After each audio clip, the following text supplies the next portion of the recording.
Wondering which waterers and feeders to use for your pastured pig operation? Well, don't worry, we've got you covered. We're gonna walk you through a couple different options and the ones that we use on our farm. It's coming up on Hares and Harrows Farmstead.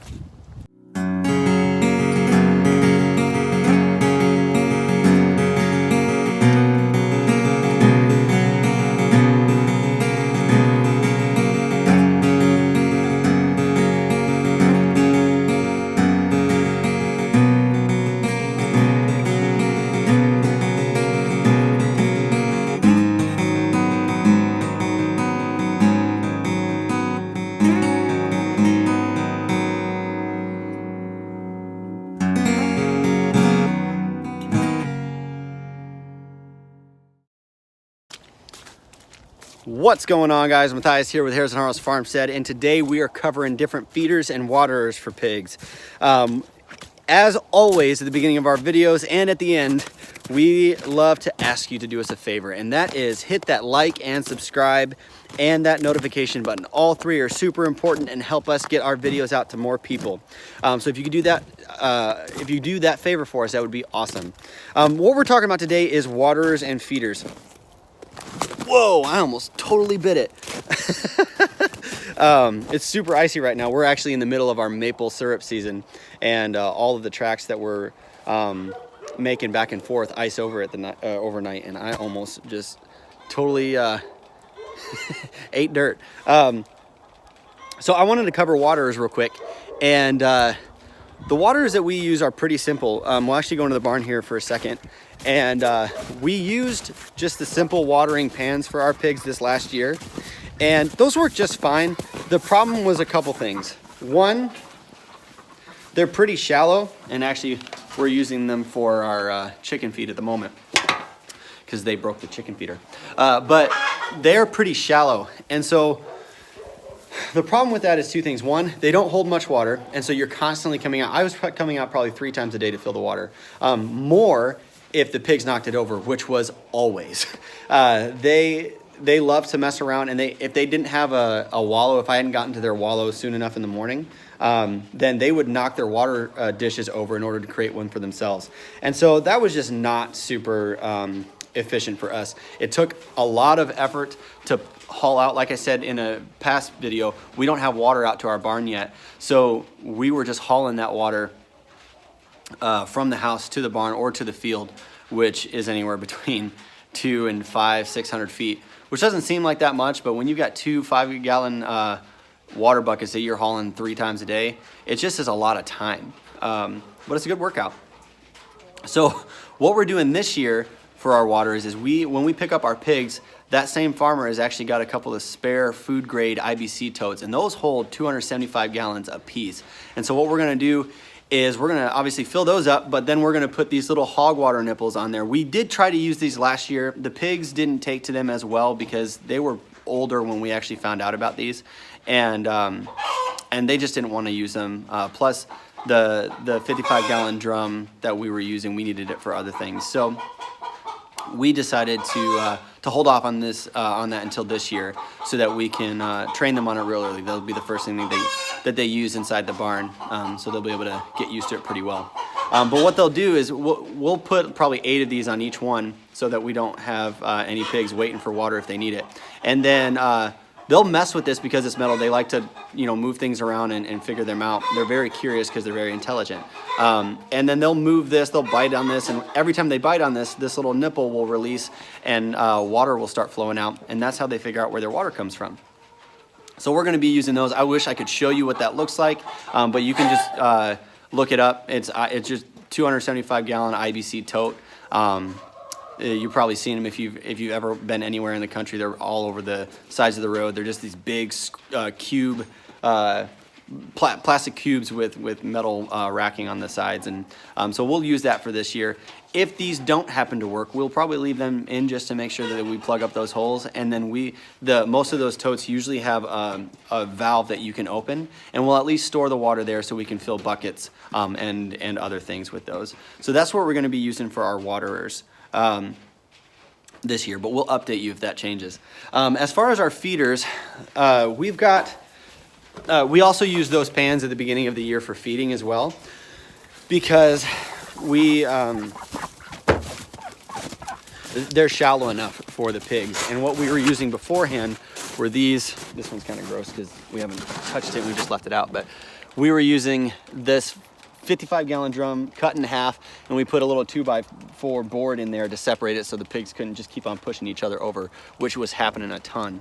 And it still happened a ton because even though that separated a little bit, there's still too much space in here, and they're just going to be fighting over the feed. So what we did this year is we kind of looked over a bunch of different designs online and just borrow and adapted for what we had experienced this year. And so we built about 20 or 10 of these, and each of them has 2 5-gallon buckets. It's basically a smaller version of that one, except for you don't have to put the board in because the bucket is already creating that wall for you. You just have to put the nuts and bolts in there to hold it together. And then we just screwed them into this little frame right here. And I think total, we actually made a video on this, on how we made it and all the materials that it took. And I think each one cost like $8. So if you're looking at total, if you're looking at, I think I said we're doing 10, right? So we're like $80 for the feeder. Those 55-gallon drums were like $40 a piece for food grade stuff. It might have been $25 a piece, but it's still, that's before the wood and the hardware. This was $8 total.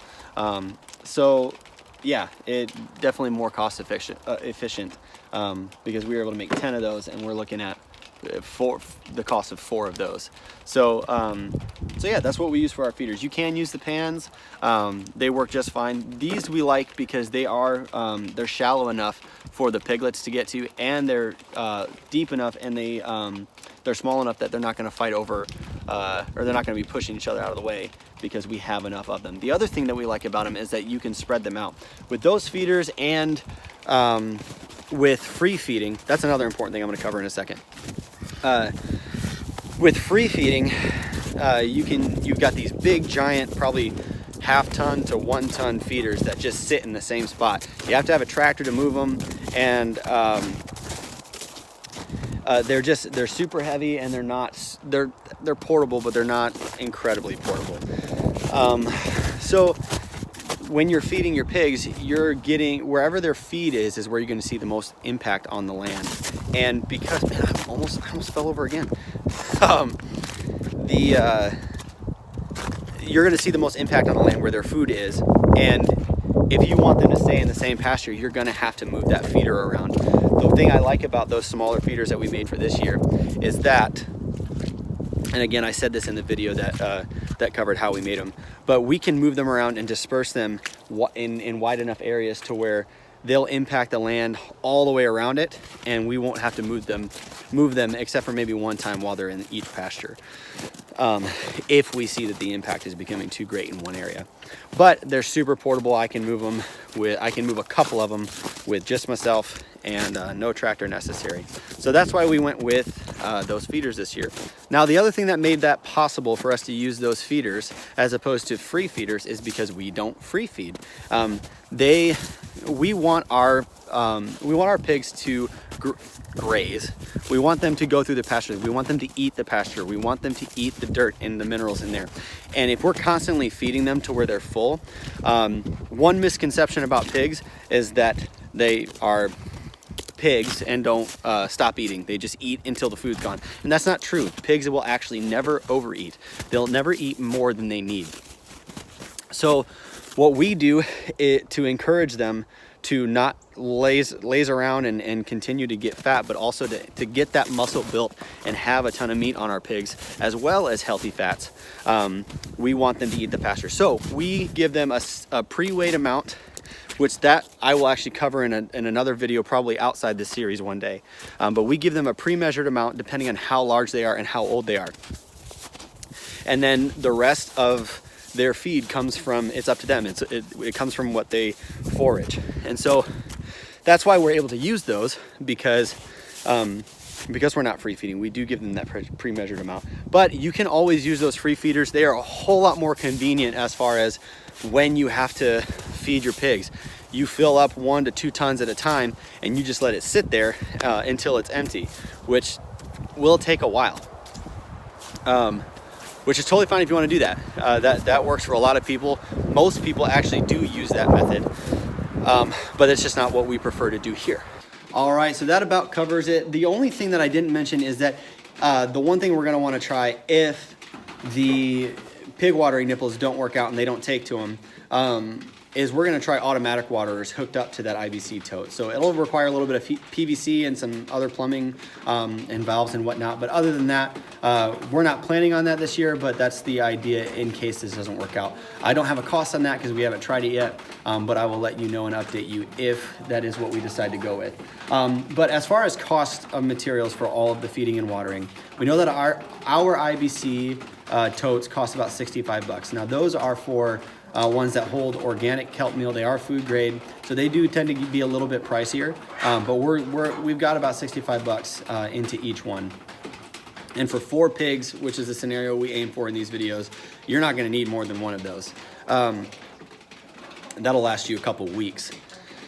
So 65 bucks, let's say, to be safe, or and then the hog watering nipples, I think I got those for like 15, 20 bucks online for like 8 or 10 of them. So for 4, again, you won't need, they only came in that many, like that was the lowest that they came in. You could probably find different, but let's say max they're gonna cost 20 bucks. So 20 bucks there, so it's 85 bucks. And then you've got the feeders, which again were $8 a piece. Again, the pans are even cheaper than that. If you want to go that route, and if you've got some 55-gallon drums, you can even make some for next to nothing. But if you are looking to build these particular feeders that we're using this year, they're about $8 a piece for 4 pig operation. That's going to be about you're going to need 2 of them, so 16 bucks total. Let's round that up for 20 to include tax and everything else, make it sure it's safe. So it brings your total for feeders and waterers up to $105. And honestly, again, that's not that much. Those automatic feeders that are free feeders are going to cost you a whole lot more than that. They're anywhere between $300 to $900 depending on where you use them, what condition they're in, and whatnot. And the same with other waterers. So $105 is a pretty minimal investment in this, and will put you in a really good spot. All right, guys, thank you so much for checking out this video. Hopefully you got something out of it. Hopefully it was helpful to you. If it was, or you have any other questions or suggestions even, leave those in the comment section below. We will try to help you out in any way that we possibly can, but we would love to hear from you. In the next video, we're gonna try and cover different kinds of pigs for different kinds of pork. So again, hopefully this video was helpful to you. If it was, hit that like and subscribe button and hit that notification button. All 3 of those are super important for us to widen our audience and spread these videos to different people and help them out with their farming adventures. So until next time, thank you guys so much for checking out our channel. Love you guys. See you next time on Harrows Farmstead.